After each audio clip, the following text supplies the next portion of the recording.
तो एक तरफ नीट पेपर लीक का बवाल अभी थमा नहीं कि एक के बाद एक और बवाल भर्तियों से जुड़े हुए देखने को मिल रहे हैं। जैसा कि आपने देखा, हमने आपको रिपोर्ट दिखाई कि किस तरह से सिपाही भर्ती मामले में हाईटेक तरीके से नकल करवाई जा रही थी।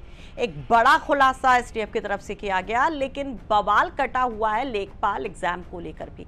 21 तारीख को अब इसकी परीक्षा हुई थी, लेकिन अब सोशल मीडिया पर तमाम तस्वीरें वायरल हो रही, जिसमें अलग अलग दावे किए जा रहे हैं। फिर चाहे लखनऊ को लेकर उसके एक एग्जामिनेशन सेंटर को लेकर दावे हों, वो वीडियो शेयर किए जा रहे हों कि कैसे अभ्यर्थी परीक्षा खत्म होने के काफी देर बाद परीक्षा स्थल से निकलते दिखाई देते हैं। दूसरी तस्वीर देवरिया की, उसको भी लेकर तमाम दावे किए जा रहे हैं। मुजफ्फरनगर की भी तस्वीर सोशल मीडिया पर वायरल हो रही, जिसमें कहा जा रहा है कि एक सिपाही जब पेपर देने के लिए गया पुलिस वाला, तो उसके साथ फोन था और वहां पर बाकायदे किस तरह से नकल करवाई गई।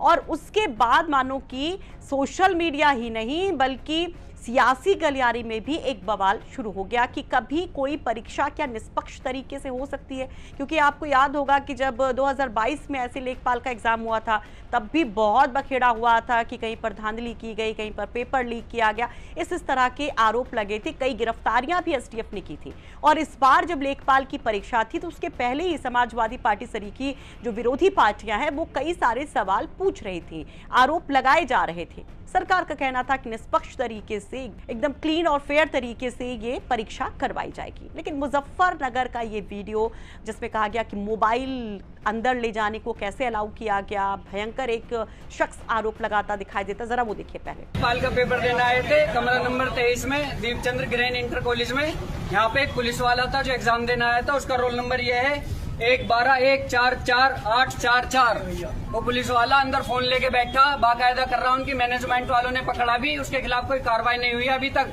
और खुद मैनेजमेंट वालों ने, मैंने बोला उसका रोल नंबर, रजिस्ट्रेशन नाम वगैरह दिलाओ, मैं सेम पोर्ट्रेट बता लूंगा। उन्होंने कुछ भी कार्रवाई ना करी और लड़का मैंने साथ के साथ निकाल लिया उन्होंने, खुद मैनेजमेंट वालों ने। तो ये जो पूरा विवाद है वो मुजफ्फरनगर के नई मंडी कोतवाली के एक कॉलेज को लेकर है, जहां पर Deepchandra green chamber inter college में ये एग्जाम हुआ था। और ये कहा गया कि कमरा नंबर 23 में एक पुलिस वाला फोन लेकर पेपर देने के लिए आया था, लेकिन किसी ने उसे पकड़ा तक नहीं। बाद में जब पूरा हंगामा बढ़ता है तो प्रशासनिक अधिकारी जांच की बात कहते हैं कि वहां पर जो सीसीटीवी था उसके फुटेज को जब खंगाला गया तो ये आरोप अलग ही निकले। देखिए, सुनिए अधिकारी क्या कहते हैं। लेखपाल भर्ती परीक्षा समाप्त होने के पश्चात कुछ शरारती तत्वों द्वारा यह अफवाह फैलाई गई कि कमरे में मोबाइल का उपयोग हो रहा था, मोबाइल को पकड़ा गया और उसको छोड़ दिया गया। उसकी पूरी जांच की गई आज पूरी टीम द्वारा। ऐसी सूचना अखबार में भी छपी है। कल हम लोगों ने भी वर्जन अपना अखबार को दिया था। इस तरह की कोई घटना नहीं है और कोई घटना घटी भी नहीं है।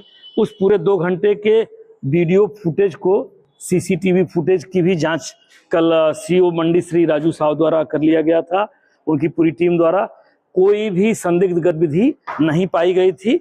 और आज पूरी जांच पुनः मतलब जिलाधिकारी महोदय के निर्देश पर पूरी जांच आज फिर से की गई है, जिसमें हमारे साथ डीआई साहब, सेक्टर मजिस्ट्रेट, स्टैटिक मजिस्ट्रेट और केंद्र व्यवस्थापक सभी लोगों ने मिल करके इसका सीसीटीवी फुटेज देखा और सबके बयान भी लिए गए हैं।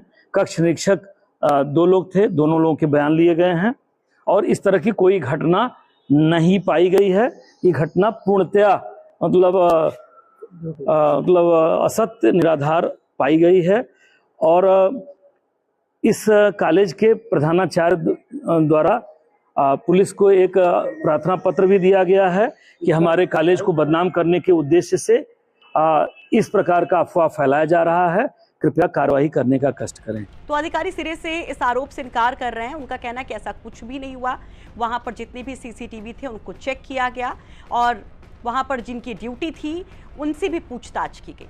इन सबके बीच में जो कॉलेज के प्रिंसिपल हैं उनकी तरफ से भी पुलिस में शिकायत दर्ज करवाई गई है कि उनके कॉलेज को डिफेम करने की यह साजिश है और इसके खिलाफ भी एक्शन होना चाहिए। अब सवाल ये कि ये जो शख्स वहां पर चीख चीख करके आरोप लगा रहा था वो सच है या फिर जो अधिकारी दावे कर रहे हैं, जिस सीसीटीवी फुटेज का हवाला दे रहे हैं वो सच है। खैर, दोनों तरफ से हमने आपको ये जो भी पक्ष कह रहा जो बात वो आप तक पहुंचाने की कोशिश की है। मुजफ्फरनगर से रिपोर्ट तैयार करने में हमारी मदद की है हमारे सहयोगी संदीप सैनी ने।